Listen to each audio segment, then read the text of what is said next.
Welcome to the next show. This week we will look at the widely discussed topic, the Metaverse. We have been watching that space for quite some time now, and if you wish to learn more, you can find a collection of insights on our website. Now, the world's biggest companies are investing in this space. Katie Burke is Accenture Interactive's co-lead for the Metaverse, working with clients around the globe on their entry into the next wave of the internet. One of her roles at Accenture is to explore technologies that are signaling the future of humanity, future of interactions, and future of brands. And she's not just writing reports, she's actually created 3 metaverse experiences for Accenture since the start of the pandemic and has created 2 thriving digital communities. So we want to hear all about that today on the show. Absolutely. Well, yes, the metaverse, along with Web 3.0, NFTs and DAOs, these are the buzzwords of today. And if you are in digital, it's actually super important that you understand what's going on and also how you have to respond to this. Now, some dream of a decentralized, open, new kind of internet, and others say, well, watch out, something's happening here, maybe it is not going to work as you think it will. I mean, the videos that we see of the metaverse, they are super nice, you know, they get us into all kinds of digital spaces, but at the same time, at this moment, it's so hard. I tried all this myself. I made the MetaMask wallet, and I got for street cred, I got Dusseldorp.eth, and you know, I went into Ready Player One and, you know, put myself in an avatar that I can use in different worlds, and I bought those, but it's hard, it's difficult to understand, and that's still the only thing we need to do. We need to understand the hard stuff. So I'm really excited to talk to Katie because I know that she has been building things and has been experiencing things, and let's find out, what does this metaverse mean to us all? Yeah, it's super exciting to dive into all this. Some of my creative colleagues released an ugly Christmas sweater collection during Christmas time. And the purpose of this, of course, was to engage and educate as many people as possible in a playful way. So this is, in my opinion, what we have to do: experiment and play. I'm curious what Katie thinks about this, but before we dive into the conversation, I'd like to ask David about his thought of the week. David is our keynote in residency and unfortunately can't be here today with us in person, but we'd like to ask him what he thinks. So David, please, what do you have for us today? Thanks, Ina. What is on my mind right now, or more specifically, what's on my brain right now, because this thought is all about brains. Recently, some really interesting news emerged, and that's that Elon Musk's Neuralink, which creates brain-machine interfaces, is hiring for a director of clinical trials. And what that means, what that signals, is that Neuralink is about to start trials of its technology in human beings. Now look, what Neuralink does, what it makes essentially, is little chips that get implanted in the brain and that allow the brain to communicate with technology, communicate with computers via the power of thought alone. And actually Neuralink have already demonstrated this technology in animals. They uploaded an amazing video last year of a monkey playing video games just via the power of thought alone, because there was a Neuralink chip implanted in that monkey's brain. And now they're getting ready to do what we always thought they would do, which is bring this technology to human beings. And look, there's a lot to celebrate about this. I mean, Musk and Neuralink and many others think that this kind of technology can transform life for people who, for example, have a severe spinal injury and so can't completely control their body. It can transform life for them by allowing them to interact with the world and control a computer just by thinking. But there are really powerful philosophical implications too. I mean, in the end, what Elon Musk wants Neuralink to do is radically change our relationship with the internet and with information. He says at the moment, there's just a tiny straw, he says, a tiny narrow pipeline that allows information to flow between the internet and the human brain. And what he wants to do with Neuralink, he says, is turn that tiny little straw into a massive wide open pipe and give us instant access to all the information, all the content that's out there on the internet just by thinking about it. But my question is, what does that do to us as human beings? Do we remain human beings in any meaningful way? What does it do to our sense of self when we have brains that are connected to the internet and brains that are even connected to one another too? It completely explodes our notion of what it means to be an individual human. I know this is all very philosophical, but this is happening now. They're hiring a director of clinical trials. They want to start human clinical trials. And we need to ask ourselves, as a result, some big, powerful questions about the nature of being human and the nature of being a person, and whether that's a road that we want to go down. So a big philosophical thought for you all to consider. Back to you in Hamburg.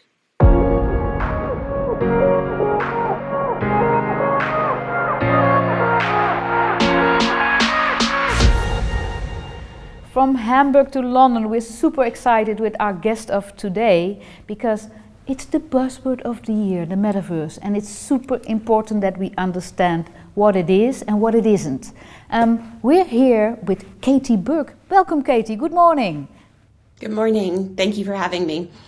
Very happy to have you. You are the Metaverse co-lead at Accenture. Now, you must be the first generation of people that have Metaverse in their job description. So, a pioneer at that. But what do you do? What is your role at Accenture?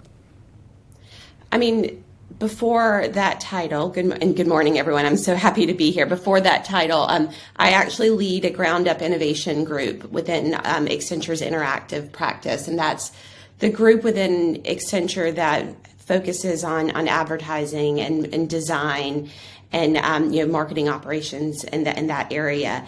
And so Metaverse was part of our innovation strategy.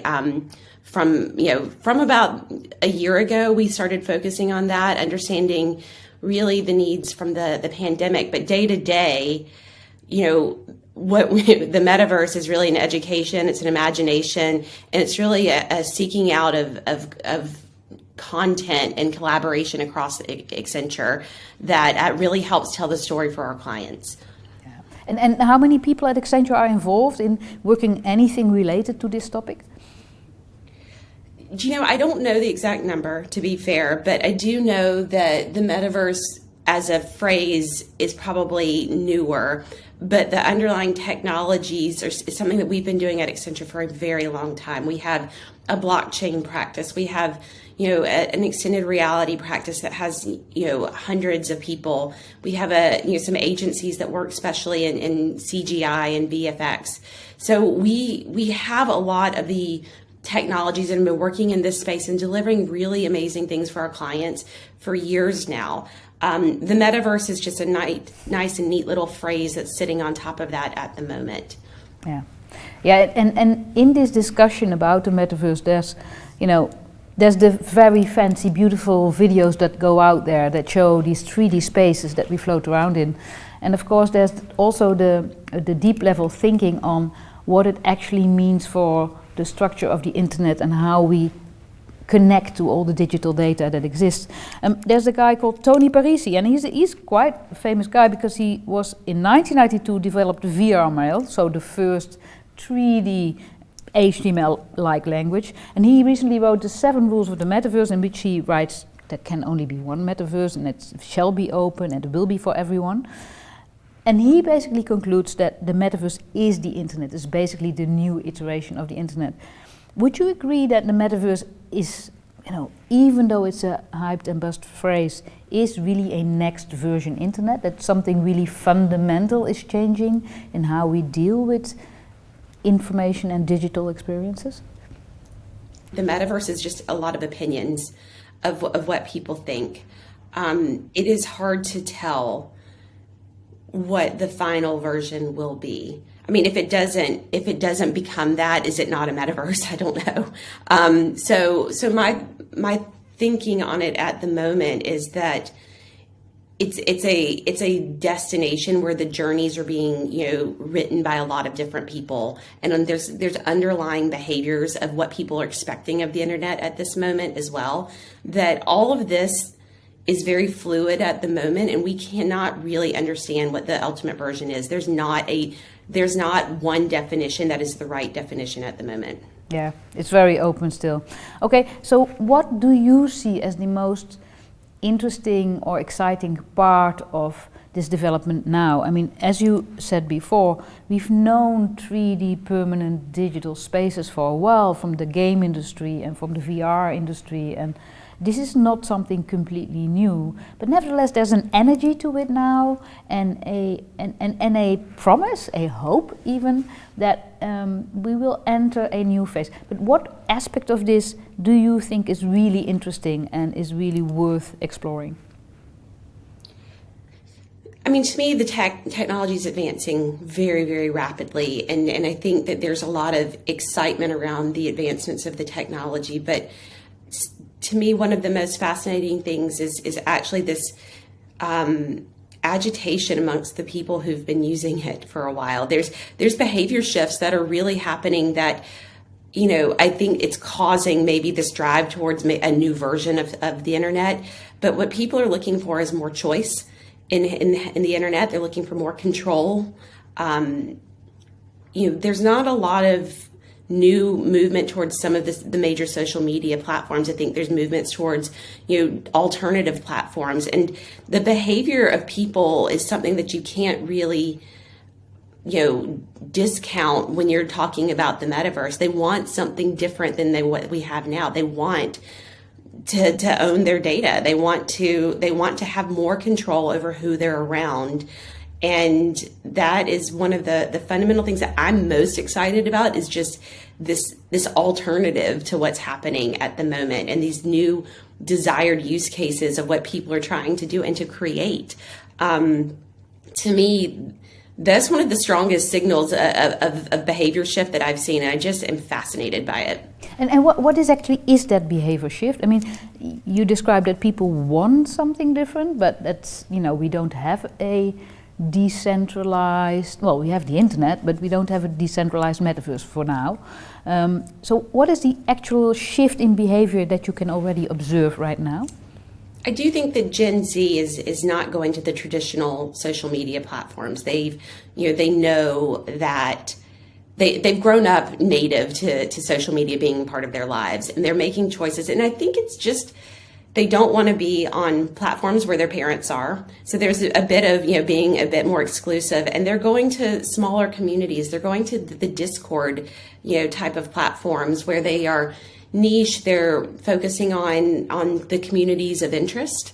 And I think that people are also just wising up that social media is a permanent record of everything you've ever said. And so they're a bit more cautious. And I think people are just a bit more cautious of it. So to me, the behavior shifts are just happening, but they're going to these smaller places. And I think that's really just one of the key indicators to me that people are just looking for an alternative. Yeah. Yeah, it's interesting. I didn't realize how big Discord was, and how many people used it. And then, of course, I walk into my son's room, and he and his friends have their own Discord server where they meet all the time. I mean, the communities can go down to 10, but very strong communities. What's fascinating to me is Discord is one of those platforms that it allows you to communicate around shared experiences. So during the pandemic, for example, when we were all forced to be at home, we still, as human drivers, we need that connection, that relatedness to other people. And you do that typically around shared experiences. And so with Discord originally, you know, the gamers, and, you know, if you're playing Fortnite on your console, you're on Discord having the conversation around that experience. And Discord was really one of those platforms that allows you to connect with your smaller groups on those shared experiences. And that is actually something that transcends gaming. You can do a lot of that communication with your small group, with your friends, while watching a movie or while watching a Netflix show or something like that. And I think that it's I think that it solved something that we needed at that moment. And it gave us a new experience and a new use case for how digital can help us connect with other people. In the trend report, the Fjord trend report that you helped write, it says significant cultural shifts tend to start in a place, like Renaissance Florence or Vienna in the 1900s and the swinging 60s in London. And the location for the next one is the metaverse. It will affect how people experience art, music, movies and brands that take part in, or at least mirror, the phenomenon. We can't predict what shape it will take, but we know it's coming. This feeling of it being a place is actually something different than the idea that it has to be 3D representations of ourselves in a organized 3D world, right? It's more about the feeling that there's a place where you go to, and that's Discord already. You go to Discord to be somewhere where other people might also be. I don't believe that the metaverse is going to be defined exclusively as virtual reality. I think if you do that, you're limiting it quite quickly. The metaverse is going to be a blend to me, and they are looking at things like Discord. They're looking, I think it's the use cases, again, of why people are there. And we don't even know what platform will ultimately be one of the things that solves these best use cases at the moment. It might not exist, but the cultural place that it's happening is just because it's just new ways to connect with people that satisfy those human drivers. And again, I don't think we know exactly how it's going to end up, but the cultural shifts that are happening are around some of the decentralization that's going on. Watching the creators mint their own art or their own, music or their own, I don't know, even new services on blockchain. That is a very fascinating shift in how the internet is working now. And so whether the metaverse is blockchain technology, enabling certain new value to be created for users, or is it 3D worlds where we're exploring and shopping and entertaining? It could be a blend of both, and I do think that people like blended experiences. You're not going to go into 3D world for hours upon day, because I think that type of experience does have an expiration on it. We don't do any type of experience for very long, because we need that variation of experiences. Tell my 15-year-old when it comes to TikTok, she can do 8 hours. No worries there.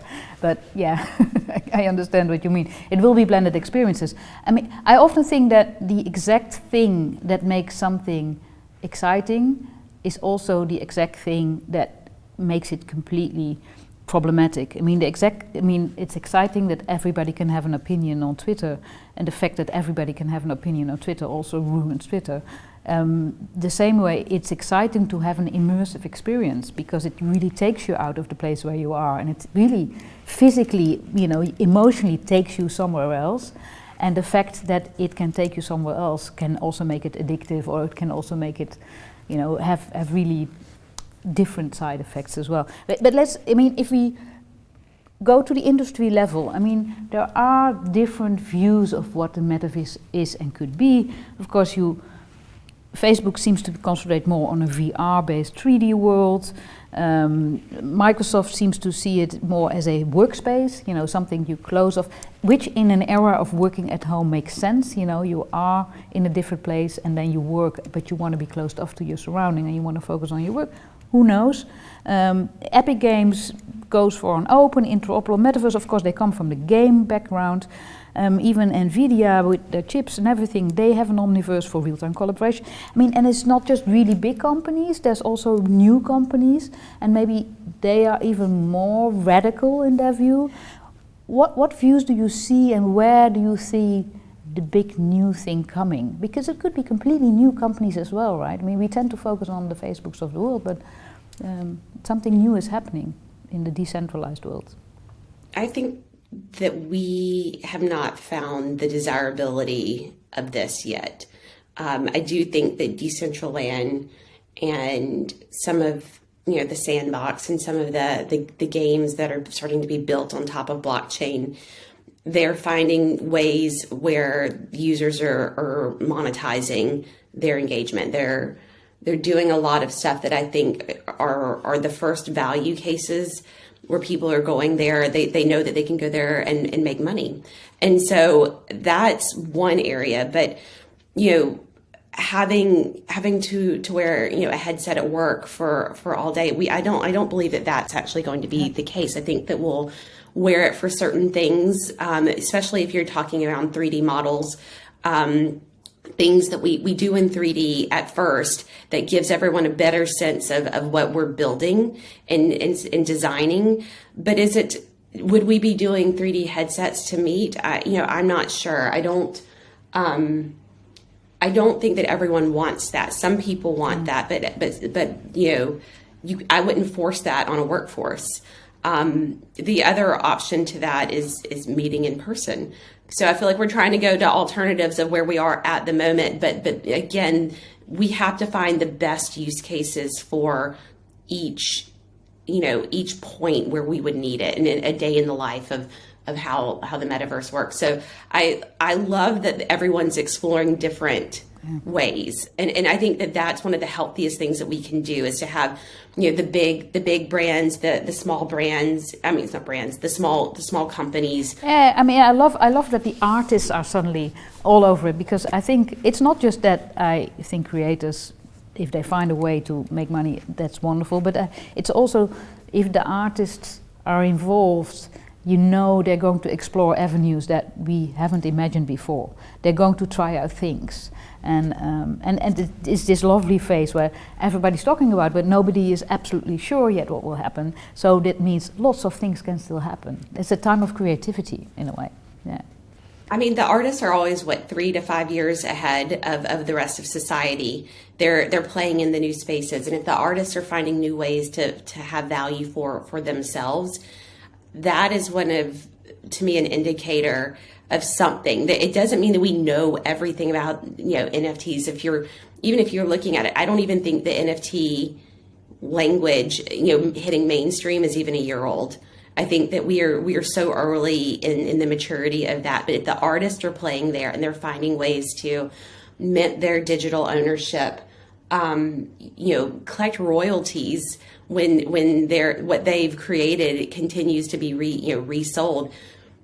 There's many more use cases that are going to build on their foundation of that. And I find that to be a fascinating shift. But I do just want to kind of also go back to the virtual and the 3D augmentation, because I think that that's very powerful too, when it helps solve something that is not working very well in the current situation. So we're always trying to find the value of... Where do you see the problems that we could solve with this technology? What is the area where you feel it's most likely that we'll find things there that we can now suddenly, with this new form of tech, find better solutions for? I mean, I take augmented reality, and I think that if there's layers of information, on top of the world that help guide me, help make something that is complicated a little bit easier, that I think is one of the most powerful use cases out there. Things that I think are hard, and this is just my own personal example, but it's like, even if I'm cooking something and I'm on my phone trying to look at a recipe, and then I'm trying to do something and my phone turns off, and you talk about all these friction points when you're trying to kind of cook. Cookbooks are great too, you can have those, but in augmented reality, if you had the recipe up there, guiding you on how to make something, there's just, while you're still in the real world, that eases a friction point, and some people might like that, and that's an everyday thing. Yeah. So that's one small little example, but imagine those layers of information that help you, put your glasses on and understand what the weather is going to be, or something like that, without having to seek it out. There's just it's just a natural knowing of what you would, what you would need at the moment, and so it solves problems and reduces friction. That's my thought. Yeah. Yeah, so not reaching for your phone, but having the information available immediately. And I guess at the same time, that's from the VR world. There's a lot of education cases that work, where you need to spatially learn something, drive a lorry, or do a surgery, and that, so maybe that will become available to a lot more people to explore spatial learning, the things that you have to learn. there are cases. At the moment, I see a lot of entertainment companies and brands being specifically interested in being present in the metaverse, which is not, well, I guess we're in a baby metaverse right now, right? We have all elements of a metaverse already.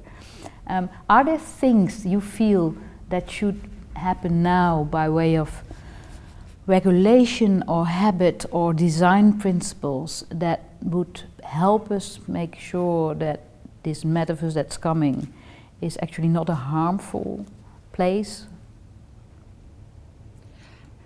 Regulation, I'm not sure. I would almost have some type of do no harm regulation in. And I think that when we talk about ethics, I think everyone defines ethics as choices you make or unintended consequences. And then what do you do about those unintended consequences? Those are all become ethical decisions, but are they by law there? No. But I think that there's a do no harm type of mission that should be kind of sitting on top of all of this. And I know that the current version has its problems. There's the content moderation. There's the when you leave it to people to put their own content out there, people, for all of the good that we think everyone is, there's a lot of bad things that people do too. And what I personally worry about is that becomes a visceral experience in some of the 3D worlds. I don't want to be around everybody. To be honest, I don't want to talk to strangers. I don't want to put my children in a situation where they're vulnerable to everyone out there without actually having some type of control on who they're with. Because so I think that it's going to open up more problems, to be honest, for all of the good it's going to do. But when it's a bit more visceral, it's actually one of those inhibitors that say, this is more harmful. I'm not going to do it anymore. Like, I wouldn't go to a place that makes me nervous or makes me scared. And that's actually, I think, is a big thing that I'm worried about with at least some of the virtual reality spaces, is that I don't want to be around people that make me feel uncomfortable, because when you hear their voices versus just seeing the mean tweets or anything like that, you can read a mean tweet and just be like, but and the immersive environment also makes the harm much bigger. It's much more visceral, I talked yesterday to a VR. To a student who does a lot of work in VR, and she hangs out in VR places, and she had an interesting observation. He said, you know how many children hang out in these VR spaces, and I don't want them there because I want to be able to talk with my friends like we talk, and I don't want to do that around a 10-year-old. But the children visiting VR are completely invisible to their parents, like, well, anything else they do online probably. But it's, we have to find new rules for this, because it's difficult. But I do think that, that's an ethical question, is we have to find new rules for this new experience. And is that the right question that we're even asking? Because, I would not let my children go out into the real world on their own without me being able to see who they're talking with. And so now all of a sudden I'm sending them into a space that I cannot see where they are. I can only hear their one-way reaction. I think that there's safety issues all around on this. And it's not do we have to learn how to deal with this? I don't actually think that, to me, if you were to talk about regulatory stuff, I don't know. I think that there's a danger in that space. I'm a parent. I have two boys. And I wouldn't do it, but I also know more about this than most people. So I all of a sudden now, we have so many places that our kids are going, and we just have no idea what's going on inside those worlds. What are they seeing? I can't see that. And so it just, that makes me nervous about it. And I'm not saying that we as parents, are we expected to change and do this moderation? I don't think that should be on us. I think that actually should be something that's built in as safety protocols, throughout. And if it's not, if it's too dangerous for children, we don't do it. That's kind of maybe I'm just learning from the 2.0 web of all the harms that it is, but maybe we know enough to kind of want different at this point. We know now that we have to pay attention now at the building level before we move on with this. Okay, to wrap it up, what is the thing you most look forward to? I mean, what is the thing that gets you excited about this whole development? What I love the most is, what I call is just this imagination phase. When I talk to clients and say, the metaverse is not just you putting your retail store into a virtual space. It is, you have the new permission to really do whatever you want to do. And you can anchor that into your brand vision, the values of your brand, and really get imaginative about that. So if you are, a retailer and your purpose is to really drive value into the community, you can start with that as your starting point for a brief and really get really creative on how that comes to life in new ways. Because I don't know that the digital products are necessarily, they don't work the same. We don't need, I love the use cases of the handbags in there, but why do I need a bag in the metaverse when I'm not really needing to carry anything? Maybe I'm just talking about utility, but when you talk about ways to help people or solve status, the handbag is not to carry around things in, but you never know. Maybe, yeah, but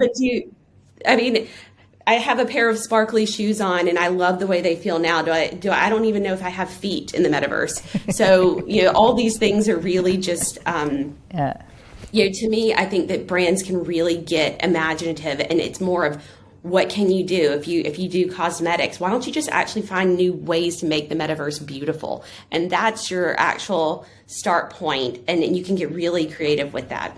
Yeah, it's an exciting time.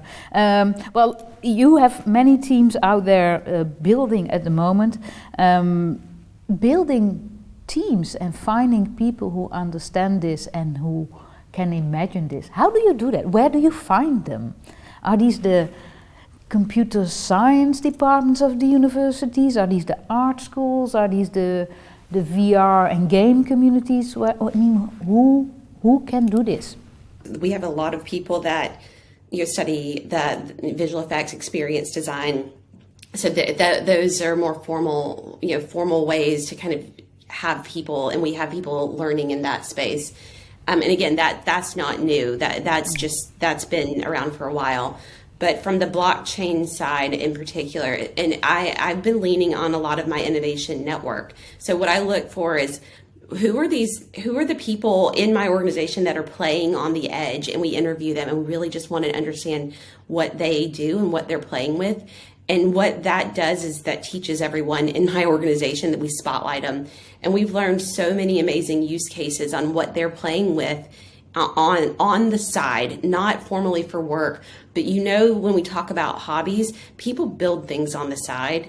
And that's where some of these interesting use cases are coming, is they're playing with new technology, and it's not coming from, big corporate innovation pushes. It's actual individual innovation that's getting the spotlight at the moment. And I'm just fascinated by that, and that's how we pull people up, and that's how I'm actually finding ways to build my teams, or finding the people who've been playing on the side, and we're bringing them into projects and really helping to shape what our clients can really think of is possible with this new tech. I like that. So it's people that really love the topic so much that they play on the side with it. Those are the people you want, right? Exactly, the creators. It sounds like a fascinating, the creators. The creators, the creative technologists, those that are playing in the communities, the new communities that are forming on the internet. I think that they are teaching us a lot more than what, there's no school on this at the moment.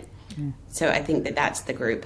All right. It sounds like a fascinating time and a fascinating place to be in such a diverse team as well. So when we think of the metaverse, if you think of the hype, it's only about 3D visual spaces and beautiful videos about that. But actually, if you dive into it, the metaverse and NFTs and DAOs, so these decentralized autonomous organizations, are all often mentioned as part of a same new wave.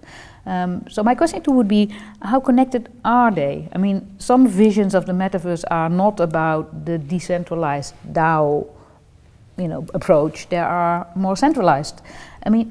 Is I mean, how connected are these developments? I do think that there's room for both. They are connected, I believe, but I do think that the DAOs and the these communities, and I like to use the word communities because some communities can be DAOs, but some are just communities of interest. And what's driving people there is it is that point of interest. But within some of the DAOs in particular, it's a group that govern, an NFT or how the creativity of some of this art is actually used or expanded or grown. And when you talk about value, people are getting value from those types of communities, either monetarily or they're just feeling like they're part of something and they're owning something. And so one of the things that I love about this is just they're creating all sorts of new services, advertising services. They're creating generative art, and so the community is helping to build the art that continues to to morph. And I love these types of nuances, and if they all feel like they have ownership of it. And when you look at the centralized world too, I do think the centralized world of some of these is going to be changing too, to give a little bit more control and ownership to the individuals.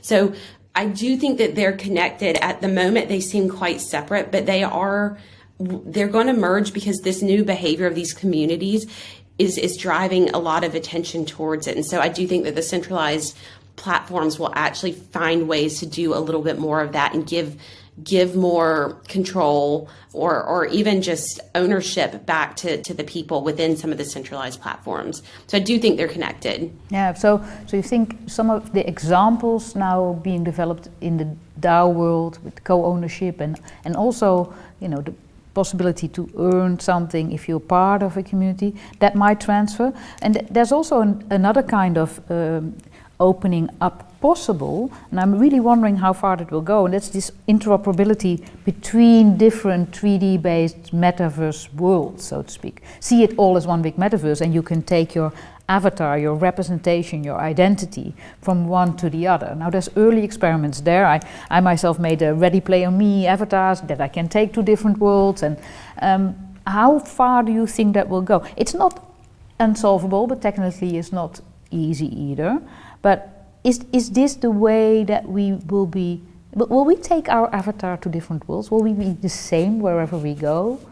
Do you think this interoperability of communicating with this different world will link back to one persona? I mean, it's different questions, but the interoperability between worlds is definitely something that people are keen on, because if you buy your very fancy, beautiful new digital dress, and I'm not kidding, there's people working on digital clothes as well.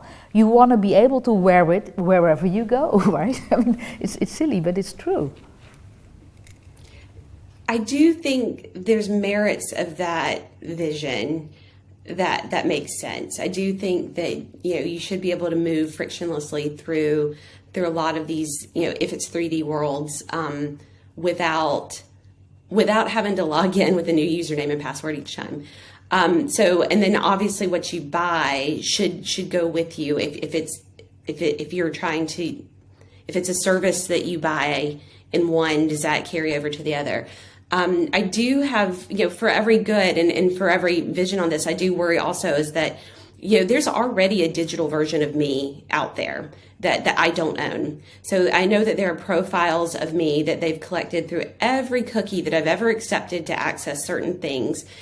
Where does that come in? Is that associated with me too? Is that my shadow? Yeah. And who owns that? And who actually owns me? Because I can dress myself, but do I own it? And I am completely in charge of myself at the moment here in the physical world.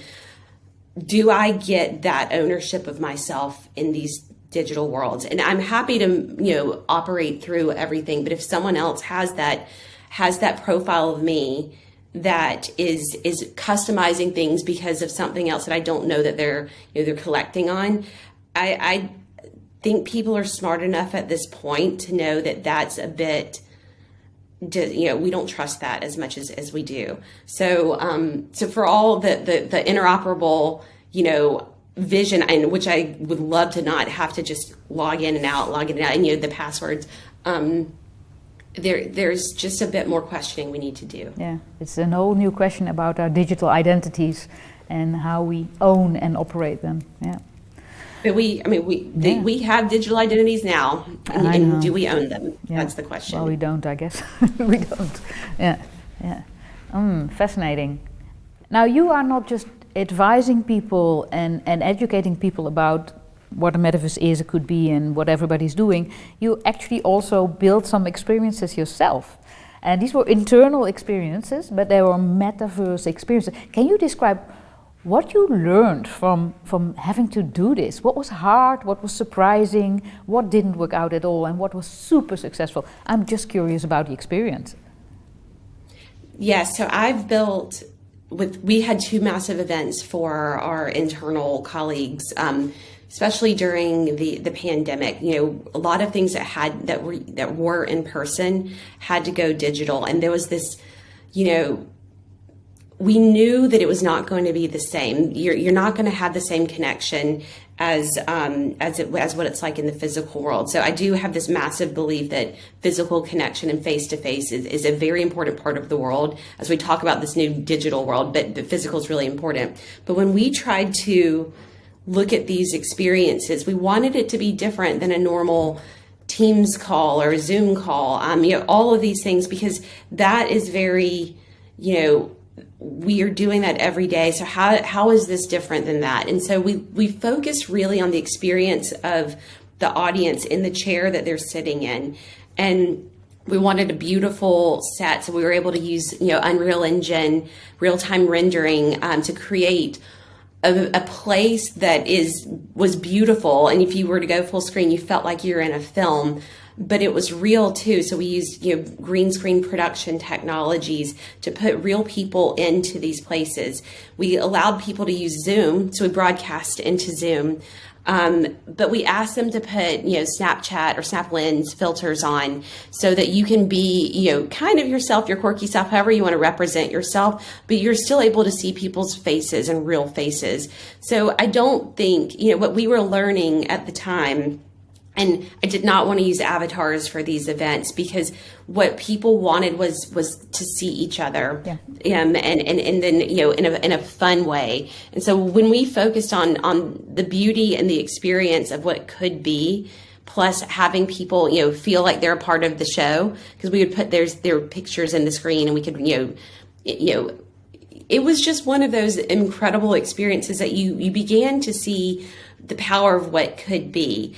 And so, it also just made me a little bit more firm on what I believe. There are time and places for avatars, but there's also a really interesting way that real people can pipe into these virtual spaces too in new ways. And so you're not limited by the vision that's been, you're reading about in the headlines. You can create your own. And that is one of the biggest learnings I had, is that you create the space that's right for the occasion that you're there for. And it doesn't have to be this, persistent world. It could be just, event driven. And I thought that we had a wonderful time.